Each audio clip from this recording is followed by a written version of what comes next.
Hi Allison, hi Jesse. So, I am making this little video because oh wait, I posted it on page. Because I want to tell you guys kind of like the workflow for print, um, or rather the workflow for beginning a print issue. Because the next print issue that we're doing, like the fifth print issue, I want you guys to lead it, and I want to be involved, but I don't want to be involved, I'm gonna say, because I want you guys to really understand how to do this on your own. So, the first step when it's time to do print, which by the way, actually, I'm going to answer the question of how do you know it's time to do print first. So, I don't like to take breaks between print issues because the more time you wait between a print issue, the shorter your deadline's going to be. There's barely enough time in a school year as is for us to complete 4 or 5 print issues. And now you guys might only be going for 4 next year, in which case you could afford to take a week break. But like generally, I would say you want to start print about a month after school starts, and then you don't want to take more than a week break between all your print issues. The way that you begin is you start with when your deadline is. And now this is my email of me doing stuff. Anyway, there's never really a question as to when your deadline is going to be because like for last time there was the emergency of okay, we need to have the print issue done by the time like the anniversary is. Like we want to have it done before this. Like we want to distribute it on Friday. So we said it has to be done 2 weeks before that. You always have to think, okay, when do we need to distribute this? And then it has to be done 2 weeks before that.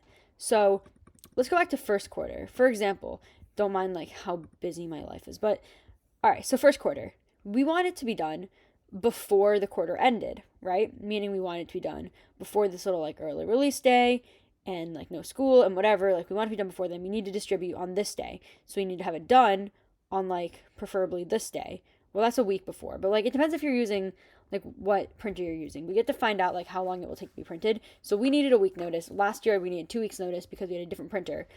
But we wanted to be on this day since we need to distribute on this day, right?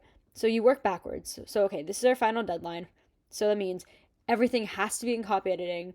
I don't, actually, I never like to do Monday deadlines. I like to do either Friday or Wednesday because Monday deadline, you get back there on Monday and it's like you're not really in deadline mode. So like Friday deadline, which actually, look at that finished print. I wasn't even like really looking at that. I was just saying like, oh yeah, that's just what this is going to be. But yeah, look at me. So it's consistent. You guys can see that now. So it has to be finished this day, meaning we have to start copy editing this day, meaning everything has to be to Falk by like this day, like a week before. You have to think about like how long between deadlines you need. Once you're done with that, it's time to do story ideas. Usually we call an editor meeting to do story ideas, and we all come up with it together. I'm just gonna I'm setting up files while I'm explaining this, just so you're not just watching a black screen, but this really has nothing to do with what I'm talking about.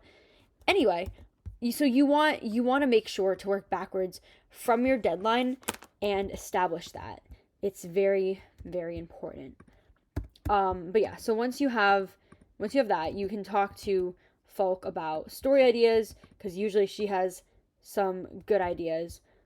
Um, but you also want to talk to the editors in the editor meeting.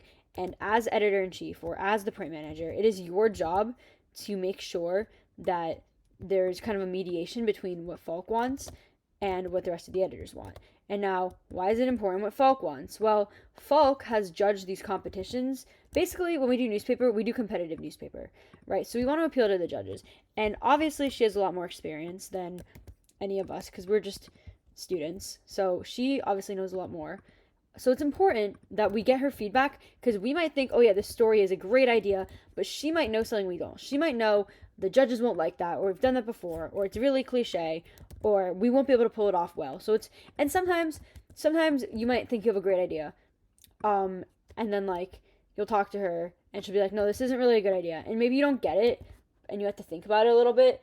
But like as a leader, it's your job to figure out or to talk to her and to figure out what's a good idea and what isn't a good idea so you guys are able to all be on the same page with print. So that's kind of a more complicated part. But after that's done, we create this, which I already showed you guys in a different video how to do that. So I'm not going to go over it again. And then you make the folders in OneDrive, which, again, already showed you how to do it. But from there are certain things you have to be aware of. Certain things that will take a long time, such as advertisements. Advertisements must be done pretty much immediately. So you ask whoever's in charge of ads, which this year is Kaplan, how are ads going? And she might say, we have this many blocks. And you say, okay, well, if we plan for 7 pages of ads in the issue, we need 70 blocks of ads because it's 10 blocks per page. So it means we're missing this much, meaning we have to like tell the class and whatever. So you have to make sure that's getting done. And then also you have to make sure every story is on track. So this means text everyone every day. And I know that might sound like a lot and it might sound annoying. And to you, it is annoying. But to them, they're getting a text every day if they're behind on their deadlines or if you're just checking in with them initially. Like, obviously, once you see that they're meeting their deadlines and whatever, or like, you can stop texting them. But yeah, like, overall, it's just very important to make sure that that is actually getting done and that people are actually communicating that way. But also, you want to check in with them in class because, again, you need to serve as a mediator between like Falk and between your staff. Like, that's part of your job as a leader is to communicate the advisor's advice to the people who are in charge of leading. That's just very important, and cannot be overlooked. So anyway, those are the first few steps for setting up print. Obviously, we have multiple print meetings where we go over like how to, or not how to, but like what stage everything's at, make sure everyone's on the same page, because sometimes you will tell someone 6, 7, 9, 12, 35 times, right, that the idea for their print story is one thing and they might do a different thing, and it might be fine or might not be fine. So you have to make sure that whatever you're doing or whatever everyone else is doing, they're on the same page.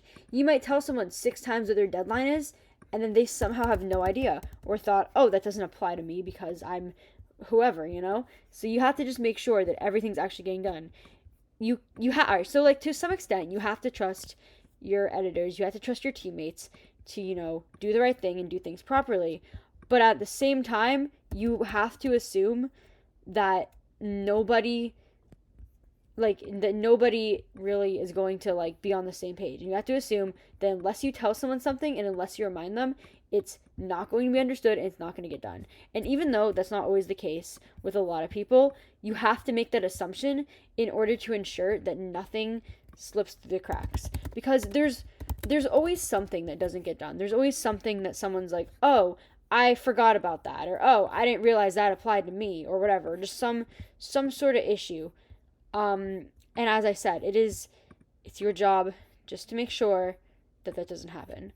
So anyway, that is kind of my advice, and that is kind of my workflow for how to plan print and how to like start leading print.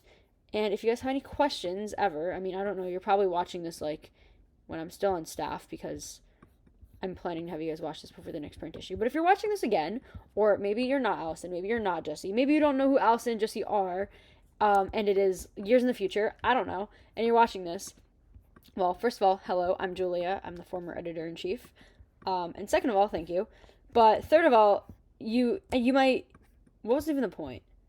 I don't even know, but anyway, you might be watching this in the future, and that might not be the case, but you just have to assume, you have to just understand what your role is, and know what you're doing. That's basically the point. I don't know what point I was making there. Anyway, that is all, and feel free to check out like the other things on this little playlist if you need any advice or any help. Oh yeah, I remember what I was saying that like I'm probably still on the staff when you're looking at this, in which case feel free to ask me if you have any questions. But the other thing I was going to say is if I'm not on staff, feel free to text me. This is my phone number, 954-756-1432. There you go.